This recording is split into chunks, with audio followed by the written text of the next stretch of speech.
Pertanyaannya, apa kebijakan Anda untuk melindungi warga negara dan memperkuat toleransi dalam masyarakat Indonesia yang majemuk? Waktunya 2 menit dimulai dari sekarang. Setiap pelanggaran hukum tidak boleh dibiarkan tak dihukum.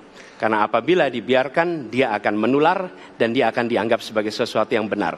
Karena itu langkah yang pertama adalah setiap kali ada pelanggaran dikerjakan oleh siapapun, kapanpun, dimanapun, maka tegakkan aturan, tegakkan hukum. Nomor 1. Yang kedua, ketika kita berbicara kerukunan, maka kita harus melakukan usaha berkomunikasi dengan semua. Negara tidak boleh memusuhi salah satu unsur yang ada di masyarakat. Nggak boleh. Negara adalah penyelenggara yang harus menjangkau semua.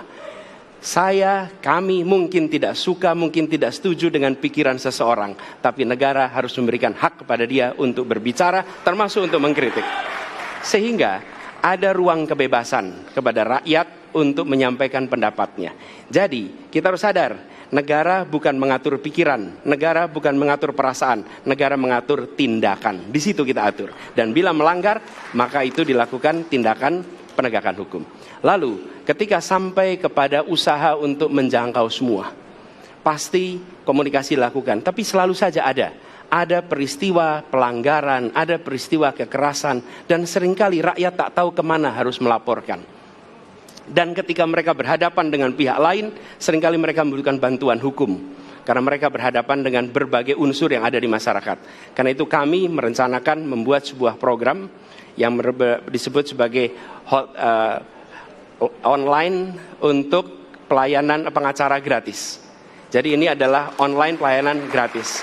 Yang kami sebut sebagai, istilah yang kami gunakan adalah Hotline Paris. Itu namanya kira-kira. Nah, dengan cara begitu, maka rakyat mengalami masalah bisa minta tolong kepada negara untuk didampingi pengacara dari negara. Terima kasih. Baik. Terima kasih. Dan selanjutnya kami persilakan kepada calon presiden nomor urut 2 untuk menanggapi jawaban dari calon presiden nomor urut 1. Kira yang sangat dirasakan oleh banyak kelompok, terutama kelompok minoritas, Pak.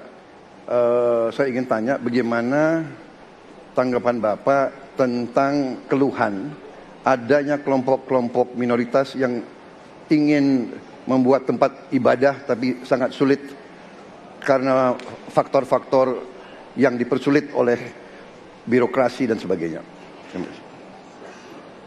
Masih ada waktu, Bapak? Cukup. Terima kasih.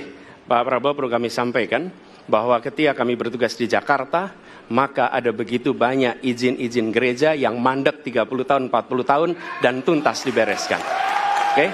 Antrian yang amat panjang, yang tidak pernah selesai. Dan kemudian banyak kelompok agama, dari mulai Buddha, Hindu, Kristen, yang mengalami kesulitan mendirikan tempat ibadah, mereka menerima izin tempat ibadah dan mereka bisa beribadah dengan baik.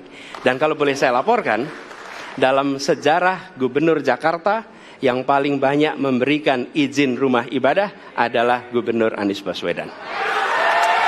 Termasuk ketika umat Islam mau mendirikan masjid dan tidak bisa mendapat izinnya, saya bicara. Ketika umat Kristen mau mendirikan gereja tidak bisa mendapatkan izin dari masyarakat, saya bicara. Dan semuanya akhirnya mendapatkan izin untuk bisa beribadah. Terima kasih. Terima kasih. Baik, sudah cukup Bapak? Masih ada waktu? Cukup ya? Baik, terima kasih, kita berikan tepuk tangan buat calon presiden 2024.